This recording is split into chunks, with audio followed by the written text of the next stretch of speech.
Assalamu alaikum adab. This is Dr. Nizamuddin Qasmi. I am a sexologist, as you know, working here at Saira Healthcare and Hijama Center, Barabanki Uttar Pradesh. देखिए, infertility की हम बात करने वाले हैं। Specially हम male infertility के बारे में डिस्कस करेंगे। 13 कपल आउट ऑफ 100 में से 13 कपल ऐसे हैं जो मेल इनफर्टिलिटी की वजह से वो प्रेग्नेंट नहीं हो रहे, कंसीव नहीं हो रही उनकी वाइफ, मेल इनफर्टिलिटी की वजह से। तो बेसिकली इसके कुछ कॉजेज़ और फैक्टर्स होते हैं कि जिसकी वजह से किसी भी शख्स में मेल इनफर्टिलिटी होती है, यानी कि ऐसी इनफर्टिलिटी कि जिसका कॉज और सबब और फैक्टर मेल पार्टनर के अंदर होता है, मेन में होता है, और जिसकी वजह से उनकी फ़ीमेल पार्टनर जो हैं वो प्रेग्नेंट नहीं होती हैं, कंसीव नहीं होती हैं। तो टोटल इसके जो मेजर कॉजेज़ हैं, मेजर फैक्टर्स हैं, वो टोटल 7 हैं। तो एपिसोड वाइज हम 7 कॉजेज़ और फैक्टर्स को अलग अलग वीडियोस में हम आपसे डिस्कस करेंगे।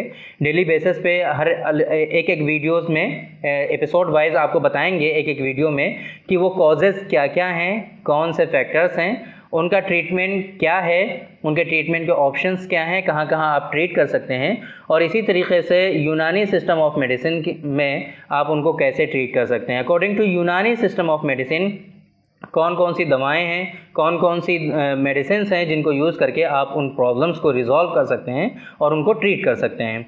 तो टोटल 7 जो मेजर फैक्टर और कॉजेज़ हैं वो टोटल 7 हैं। तो आज की पहली वीडियो में हम डिस्कस करेंगे, आपको बताएंगे मेल इनफर्टिलिटी का जो सबसे बड़ा कॉज और फैक्टर आज के इस दौर में पाया जा रहा है, जो ऑलमोस्ट देखा जाए तो सभी पेशेंट में जो आउट ऑफ 13 पेशेंट की जो हमने बात की है, ये एक ऐसे पेशेंट में ये आम तौर पे ये जो फैक्टर और सबब है ये पाया ही जाता है। वो क्या है? Sperm disorders. सबसे पहला आज की पहले एपिसोड में हम डिस्कस करेंगे कि मेल इनफर्टिलिटी में जो सबसे कॉमन कॉज है इनफर्टिलिटी का, जो सबसे कॉमन फैक्टर है इनफर्टिलिटी का, वो है स्पर्म डिसऑर्डर्स। तो आज की इस वीडियो में हम डिस्कस करेंगे, आपको बताएंगे कि स्पर्म डिसऑर्डर्स में क्या क्या होता है, कैसे कैसे डिसऑर्डर्स होते हैं स्पर्म के, और क्या कैसे कैसे उनमें प्रॉब्लम्स आती हैं स्पर्म की कि जिसकी वजह से उनको जो है इनफर्टिलिटी होती है, जिसकी वजह से उनकी फ़ीमेल पार्टनर जो हैं वो प्रेग्नेंट नहीं होती हैं, कंसीव नहीं होती हैं, और फिर उनके कॉजेज़ क्या हैं, उसके पीछे के कॉजेज़ फैक्टर्स क्या हैं,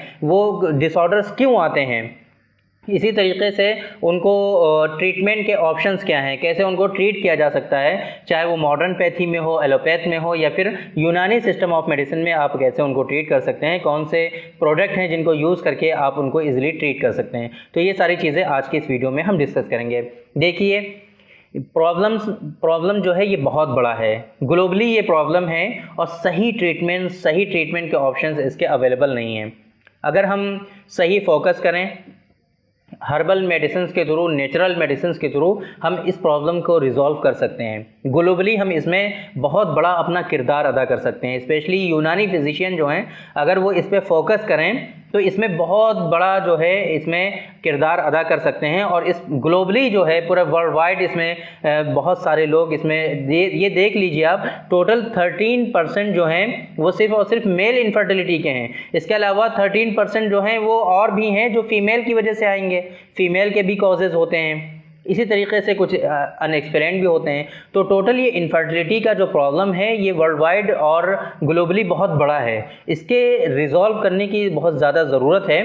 तो हमारा असल मकसद जो है इस सीरीज़ से ये है कि आपको सही इन्फॉर्मेशन आप तक पहुंचाई जाए, जो कि हमारी जिम्मेदारी है। एक असल तबीब की जिम्मेदारी ये होती है कि जो डिज़ीज़ हैं, बीमारियां हैं, उनसे लोगों को आगाह किया जाए, लोगों में अवेयरनेस लाई जाए, ताकि अगर उनको कोई परेशानी हो, इस तरह के डिजीज़ उनके अंदर डेवलप हो जाएं, तो वो लोग उसको सही से ट्रीट कर सकें, सही जगह वो लोग पहुंच सकें, और कुछ ऐसे जो इश्यूज़ हैं उनको पहले से ही रिज़ॉल्व करने की कोशिश करें।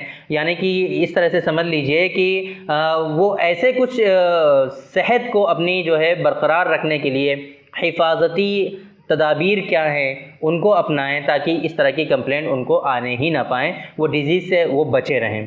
तो ये हमारी जिम्मेदारी होती है। तो टाइम टू टाइम हमारा मकसद ये होता है कि आपको सही इन्फॉर्मेशन पहुंचाया जाए। उसी मकसद की ये एक कड़ी है जिसमें हम डिस्कस करने जा रहे हैं, आपको बताने जा रहे हैं। आज हम पहले एपिसोड में, मेल इनफर्टिलिटी के पहले एपिसोड में स्पर्म डिसऑर्डर्स से रिलेटेड हम डिस्कस करेंगे कि कौन कौन से स्पर्म डिसऑर्डर्स होते हैं और उनकी वजह से इनफर्टिलिटी होती है, उनके ट्रीटमेंट के ऑप्शंस क्या हैं, ये हम डिस्कस करेंगे।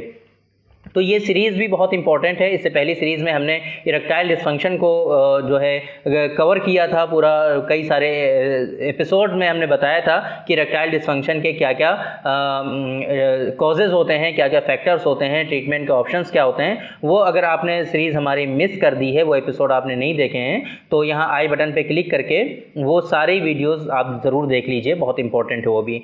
तो अगर आपने हमारे चैनल को सब्सक्राइब नहीं किया है तो आप सब्सक्राइब ज़रूर कर लीजिए, ताकि ये सारी इंपॉर्टेंट वीडियोस आपको टाइम टू टाइम मिलती रहें और आप मिस ना करें, ताकि सही इन्फॉर्मेशन आपको मिलती रहे। तो शुरू करते हैं आज की ये वीडियो। हम बताते हैं आपको कि स्पर्म डिसऑर्डर्स क्या क्या होते हैं, किन किन वजूहात की बिना पर किसी शख्स में मेल इनफर्टिलिटी होती है, स्पेशली स्पर्म डिसऑर्डर से रिलेटेड। तो सबसे पहला जो डिसऑर्डर है स्पर्म डिसऑर्डर्स में, जो सबसे पहला डिसऑर्डर है वो ये होता है कि स्पर्म जो होते हैं वो फुली ग्रो नहीं होते, सही से वो डेवलप ही नहीं होते, सही से उनका प्रोडक्शन ही नहीं होता। जिस तरीके से स्पर्म को ग्रो होना चाहिए, स्पर्म को बढ़ना चाहिए, स्पर्म का प्रोडक्शन होना चाहिए, उस तरीके से स्पर्म का प्रोडक्शन ही नहीं होता है। एक तो देखिए, ये जो चीज़ है मैंने आपको बताई है, ये जब आप सीमेन एनालिसिस कराते हैं उसमें ये मेंशन होता है मॉर्फोलॉजी से रिलेटेड, मतलब कि स्पर्म की मॉर्फोलॉजी कैसी है, उसमें ये चीज़ बताई जाती है कि स्पर्म की मॉर्फोलॉजी कितने % स्पर्म आपके नॉर्मल हैं और कितने % एबनॉर्मल हैं। तो ये चीज़ आ गई आपकी मॉर्फोलॉजी में। दूसरा ये है कि स्पर्म आपके बन तो सही रहे हैं, स्पर्म का प्रोडक्शन सही हो रहा है, लेकिन उनका जो शेप है वो ऑड है, ऑडली शेप के स्पर्म जो हैं वो आपके प्रिपेयर हो रहे हैं, प्रोडक्शन हो रहा है और वो ऐसे स्पर्म बन रहे हैं कि उनका शेप जो है वो सही नहीं है। तो ऐसी सूरत में भी आपको इनफर्टिलिटी होती है, यानी कि स्पर्म सही आपके बने ही ना, स्पर्म जो है उनका प्रोडक्शन ही सही ना हो, फुली ग्रो ही ना हो। किसी स्पर्म का टेल है तो हेड नहीं है, बॉडी है तो हेड नहीं है, इस तरीके से टेल है तो हेड नहीं है, हेड है तो टेल नहीं है। तो इस तरीके से पूरा उनका जो शेप है वो मतलब उनका बने ही ना, ये मतलब कि स्पर्म ही पूरे ग्रो ना हो। शेप मतलब जितना है, अगर हेड है तो हेड उनका सही बना हुआ है, टेल है तो टेल सही है, बॉडी अगर उनकी है तो सही है, लेकिन वो कंप्लीट नहीं है। तो ऐसी सूरत में भी क्या होगा कि इनफर्टिलिटी होगी। दूसरा ये कि उनका शेप अब सही नहीं है, पूरा स्पर्म बन तो गया, लेकिन जो एक शेप बन के आता है स्पर्म का कि वो पहले हेड होता है, फिर बॉडी होती है, फिर टेल होता है, लेकिन ये ऐसे इनमें क्या होगा कि कहीं का कुछ लगा होगा, कहीं कुछ लगा होगा, एक शेप होता है, हर चीज़ का एक शेप होता है। तो जब तक शेप किसी भी चीज़ का सही नहीं होगा तब तक वो जो है नॉर्मल उसका फंक्शन नहीं हो सकता। तो इस तरीके से स्पर्म के डिसऑर्डर्स में भी ये आता है कि उनका जो शेप है वो ऑडली हो जाता है, ऑड शेप के स्पर्म हो जाते हैं, तो इस वजह से भी इनफर्टिलिटी होती है। तीसरा ये है कि स्पर्म उनके सही भी हैं, प्रोडक्शन भी सही हो रहा है, शेप भी उनका सही है, लेकिन वो जो मूव कर रहे हैं वो रॉन्ग डायरेक्शन में जा रहे हैं, करेक्ट डायरेक्शन में वो मूव नहीं कर रहे हैं, सही मूव नहीं कर रहे हैं, सही डायरेक्शन में वो जा नहीं रहे हैं। तो ऐसी सूरत में भी इनफर्टिलिटी होती है। सीमन जब हमारा इजैकुलेट होता है, सीमन जब खारिज होता है, निकलता है, तो उसके साथ जो स्पर्म हमारे निकलते हैं, नॉर्मल मैकेनिज्म, नॉर्मल फंक्शन उनका क्या होता है कि डिस्चार्ज होने के बाद वो सर्विक्स की तरफ रन करते हैं, वो सर्विक्स की तरफ दौड़ते हैं और वहाँ पे जा कर के फर्टिलाइजेशन का जो प्रोसेस है वो अंजाम पाता है, फर्टिलाइजेशन होता है। लेकिन अब ऐसी सूरत में क्या होगा कि वो जो है सही डायरेक्शन में मूव नहीं करेंगे। तो पहले जो दो डिसऑर्डर मैंने आपको बताए थे वो कहीं ना कहीं मॉर्फोलॉजी से रिलेटेड थे, और तीसरा जो ये डिसऑर्डर है ये कहीं ना कहीं मोटेलिटी से रिलेटेड डिसऑर्डर है। तो ये सीमेन एनालिसिस में मैंने आपको बता दिया कि कैसे आप पता कर सकते हैं कि उसकी मोटेलिटी गड़बड़ है या मॉर्फोलॉजी गड़बड़ है। तो 3 चीज़ें हो गई अभी तक मैंने आपको बताया कि पहला क्या होगा कि सही से ग्रो नहीं होंगे, दूसरा डिसऑर्डर क्या है कि उनका शेप सही नहीं होगा, तीसरा डिसऑर्डर क्या है कि सही डायरेक्शन में वो मूव नहीं करेंगे, सही डायरेक्शन की तरफ वो जाएंगे नहीं। चौथा जो बहुत बड़ा मेजर इशू है, डिसऑर्डर है, वो क्या है कि सही तादाद में स्पर्म बनेंगे नहीं, be made in very low quantity, बहुत ज़्यादा कम होंगे। नॉर्मल रेंज जो होती है स्पर्म काउंट की, उस रेंज में उनका प्रोडक्शन नहीं होगा। प्रोडक्शन हो रहा है, स्पर्म सही हैं, प्रोडक्शन भी हो रहा है, उनका शेप भी अच्छा है, उनकी मोटेलिटी भी सही है, डायरेक्शन भी सही है, लेकिन जितने होने चाहिए उतने नहीं हैं। तो ऐसी सूरत में क्या होगा, फिर भी कंसीव नहीं होगी उनकी वाइफ, इनफर्टिलिटी हो जाएगी। पांचवा जो प्रॉब्लम है, डिसऑर्डर है, वो ये है कि स्पर्म बनेंगे ही नहीं। स्पर्म एक तो ये है कि ग्रो नहीं हो रहे हैं, थोड़ा बहुत बन रहा है स्पर्म, लेकिन कंप्लीट स्पर्म नहीं बन रहा है, ग्रो नहीं हो रहा है। लेकिन इसमें क्या होगा कि स्पर्म बिल्कुल भी नहीं बनेंगे, जनरेट ही नहीं होंगे। स्पर्मेटोजेनेसिस का जो प्रोसेस है वो बिल्कुल होगा ही नहीं। तो इससे पहले जो मैंने आपको बताया था कि स्पर्म कम तादाद में बन रहे हैं, उसको हम लोग ओलिगोस्पर्मिया कहते हैं। और ये जो डिसऑर्डर है जिसमें स्पर्म बिल्कुल भी नहीं बन रहे हैं, तो इसको हम लोग कहते हैं एजोस्पर्मिया। तो ये स्पर्म डिसऑर्डर से रिलेटेड आज के इस पहले एपिसोड में हमने आपको बताया कि स्पर्म के क्या क्या डिसऑर्डर्स होते हैं, स्पर्म में कौन कौन से खामियां और कमियां पाई जाती हैं कि जिसकी वजह से किसी शख्स में उनकी वाइफ जो हैं वो कंसीव नहीं होती हैं और उनके यहाँ मेल इनफर्टिलिटी हो जाती है। तो टोटल ये 5 बहुत ज़्यादा इंपॉर्टेंट फैक्टर और कॉजेज़ हैं कि जिसकी वजह से ये इश्यूज़ आते हैं। अब अगर हम बात करें इनके ट्रीटमेंट के ऑप्शंस कि क्या क्या ट्रीटमेंट के ऑप्शंस हैं, तो मॉडर्न पैथी में अगर स्पर्म डिसऑर्डर्स होते हैं तो इसके लिए IUI नाम का एक समझ लीजिए कि प्रोसीजर है, जिसके थ्रू स्पर्म को ले करके जो उसमें डिसऑर्डर्स होते हैं उनको करेक्ट करने की कोशिश की जाती है, उनको वॉश किया जाता है। सही करने के बाद फिर डायरेक्टली उनको यूट्रस में जो है दाखिल कर दिया जाता है और वहाँ पे फर्टिलाइजेशन का प्रोसेस जो है वो कराया जाता है। ये IUI के नाम से जाना जाता है, IUI।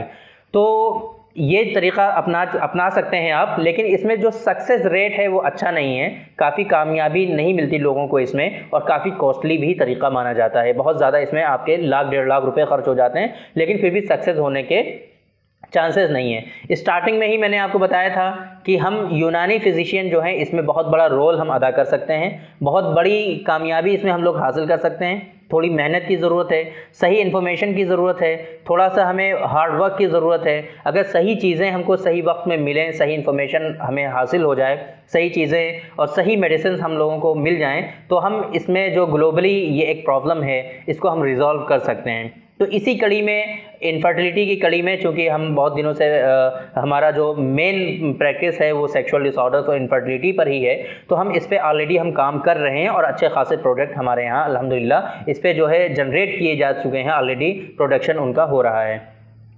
तो सबसे बेस्ट ट्रीटमेंट की ऑप्शन की अगर हम बात करें तो वो है हर्बल और नेचुरल मेडिसिन के थ्रू, चाहे वो आयुर्वेद के प्रोडक्ट हों या फिर यूनानी के प्रोडक्ट हों।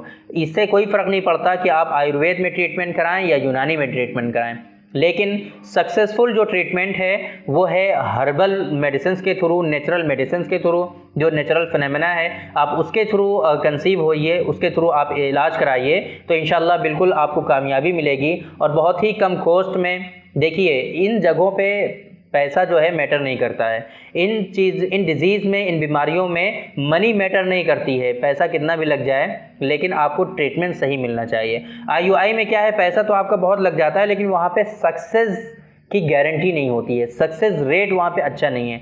हमारे यहाँ हर्बल मेडिसिन में क्या है कि कॉस्ट आपकी बहुत ज़्यादा नहीं जाएगी, लेकिन सक्सेस के चांसेस भी बहुत ज़्यादा होते हैं इसमें। अगर सही इन्फॉर्मेशन, सही डायग्नोसिस के बाद आपका ट्रीटमेंट किया जाए, जो यूनानी सिस्टम ऑफ मेडिसिन का कॉन्सेप्ट है ट्रीटमेंट का, उसको फॉलो किया जाए, प्रॉपर वे में उसको जो है ट्रीट किया जाए, जो जिन मेडिसिन की जिस टाइम ज़रूरत है वो प्रिस्क्राइब की जाए, तो बहुत ही जल्दी ये जो प्रॉब्लम्स हैं ये रिजॉल्व किए जा सकते हैं। ग्लोबली हम इसमें बहुत बड़ा किरदार अदा कर सकते हैं। तो हमारे यहाँ इसी कड़ी में अल्हम्दुलिल्लाह हमारी रिसर्च पर बेस्ड है एक प्रोडक्ट जिसको हम लोग स्पर्मोजेनिक के नाम से जानते हैं। जो स्पर्म के जो डिसऑर्डर्स, मैंने 5 डिसऑर्डर आपको बताए हैं, इन 5 डिसऑर्डर में आप स्पर्मोजेनिक का यूज़ कर सकते हैं और इसके यूज़ करने के बाद आप देखेंगे विदिन 3 मंथ्स आपकी जो ये प्रॉब्लम्स हैं ये रिजॉल्व हो जाएंगी, स्पर्म डिसऑर्डर्स आपके ख़त्म हो जाएंगे। इसके साथ में एसोसिएटेड सिम्टम्स भी आपको आएंगे, कुछ और सेक्सुअल डिसऑर्डर्स भी हो सकते हैं, तो उसी के अकॉर्डिंग आपको मेडिसिन प्रिस्क्राइब की जाएंगी कि क्या क्या एसोसिएटेड सिम्टम्स हैं। स्पर्मोजेनिक के एक्शन को इंक्रीज़ करने के लिए, इसको और बढ़ाने के लिए आप जौहर खुसिया का यूज़ कर सकते हैं, माजून आरत खुरमा का यूज़ कर सकते हैं। आसाबी कमज़ोरी हो जाए अगर आपको, तो आप माजून फ़लासफ़ा का यूज़ कर सकते हैं। लबूब कलौंजी का आप यूज़ कर सकते हैं ताकि स्पर्म की मोटेलिटी, स्पर्म की प्रोग्रेस, स्पर्म का काउंट, ये सारी चीज़ें आपकी जो हैं सही रहें, ख़राब ना होने पाएँ। इसी तरीके से आप जो है अतिवीर किट आती है एक एम्बेक कंपनी की है, आप उसको यूज़ कर सकते हैं साथ में, ताकि इसके एक्शन को और ज़्यादा पुश मिले और अच्छे से आपका जो स्पर्म काउंट है वो तेज़ी के साथ इंक्रीज़ हो जाए। तो मेल इनफर्टिलिटी के पहले एपिसोड में हमने जो स्पर्म डिसऑर्डर्स हैं उनके बारे में डिस्कस किया, आपको बताया कि वो कौन कौन से डिसऑर्डर्स हैं। स्पर्म डिसऑर्डर में वो कौन कौन से डिसऑर्डर्स हैं जिनकी वजह से किसी शख्स में इनफर्टिलिटी होती है, उनके ट्रीटमेंट के ऑप्शंस क्या हैं। इसी तरीके से हमारा रिसर्च प्रोडक्ट है स्पर्मोजेनिक, उसको यूज़ करके आप स्पर्म डिसऑर्डर्स को कंट्रोल कर सकते हैं, इनको सही कर सकते हैं, चाहे वो मॉर्फोलॉजी आपकी गड़बड़ हो, चाहे आपकी जो है काउंट गड़बड़ हो, चाहे प्रोडक्शन सही नहीं हो रहा हो, चाहे उसका जो है मॉर्फोलॉजी गड़बड़ है, शेप सही नहीं है, तो इन तमाम सूरतों में आप स्पर्मोजेनिक को यूज़ कर सकते हैं। उसके एक्शन को बढ़ाने के लिए कुछ और प्रोडक्ट भी मैंने आपको बताए, आप उनको भी यूज़ कर सकते हैं। बाकी अगर आपको इस तरह की कंप्लेंट हैं, इस तरह के डिसऑर्डर्स हैं, शादी को कई साल हो चुके बट आपकी वाइफ कंसीव नहीं हो रही हैं, तो आप घबराइए मत, परेशान मत होइए, इधर उधर भटकने की कोई ज़रूरत नहीं है। डिस्प्ले पे हमारा नंबर है, इस नंबर पे आप व्हाट्सएप पे अपॉइंटमेंट बुक करिए, अपनी रिपोर्ट्स हमें शेयर करिए। एक मरतबा हम उनको रीड करने के बाद, आपसे हिस्ट्री लेने के बाद, फिर जो बेहतर ट्रीटमेंट, सक्सेसफुल ट्रीटमेंट होगा वो आपके लिए प्रिस्क्राइब कर दिया जाएगा। और मेडिसिन भी bye courier all over India पहुँचती हैं, कोई दिक्कत नहीं है, ट्रीटमेंट आपका घर बैठे इजीली सक्सेसफुल ट्रीटमेंट आप पा सकते हैं। तो अगर आपको इस तरह की कंप्लेंट है तो देर मत कीजिए, बिल्कुल फ़ौरन अपॉइंटमेंट बुक करिए और आप हमसे कंसल्ट करिए। बाकी इस तरह की वीडियोस आपको रेगुलर बेसिस पे मिलती रहें, इसके लिए हमारा जो चैनल है इसको सब्सक्राइब ज़रूर कर लीजिए ताकि टाइम टू टाइम आपको हमारी वीडियोस मिलती रहें। तो मेल इनफर्टिलिटी के पहले एपिसोड में मेल इनफर्टिलिटी के कुछ कॉजेज़ और फैक्टर्स होते हैं, टोटल 7 हैं। 7 वीडियोस में हम आपको बताएंगे कि इसके कॉजेज़ और फैक्टर्स क्या क्या हैं, किस वजह से किसी शख्स में मेल इनफर्टिलिटी होती है, किस वजह से उनकी वाइफ जो है कंसीव नहीं होती हैं। टोटल 13 आउट ऑफ 100 पेशेंट में 13 पेशेंट 100 पेशेंट में से 13 पेशेंट ऐसे होते हैं कि जिनमें मेल इनफर्टिलिटी, मेल में कॉजेज़ और सबब की वजह से उनकी वाइफ कंसीव नहीं होती हैं। तो पहला जो कॉज और फैक्टर और पहला जो सबब था वो था स्पर्म डिसऑर्डर्स। वो आज की इस वीडियो में पहले एपिसोड में हमने डिस्कस कर दिया ऑलरेडी, आपको बता दिया कि स्पर्म डिसऑर्डर्स में वो कौन कौन से डिसऑर्डर होते हैं कि जिसकी वजह से किसी शख्स में मेल इनफर्टिलिटी होती है। बाकी अगले हम 6 एपिसोड में आपको टाइम टू टाइम बताएंगे कि वो कौन कौन से और फैक्टर और कॉजेज़ हैं कि जिसकी वजह से किसी शख्स में मेल इनफर्टिलिटी होती है। तो इस वजह से अगर आपने हमारे चैनल को सब्सक्राइब नहीं किया है तो सब्सक्राइब ज़रूर कर लीजिए ताकि आपको ये वीडियोस हमारी मिलती रहें। तो थैंक यू वेरी मच, आज के इस वीडियो में इतना ही। इंशाल्लाह कल फिर मुलाकात होगी आपसे दूसरी वीडियो में, दूसरे एपिसोड में। मेल इनफर्टिलिटी के कॉजेज़ के दूसरे एपिसोड में हम डिस्कस करेंगे वेरिकोसील के बारे में।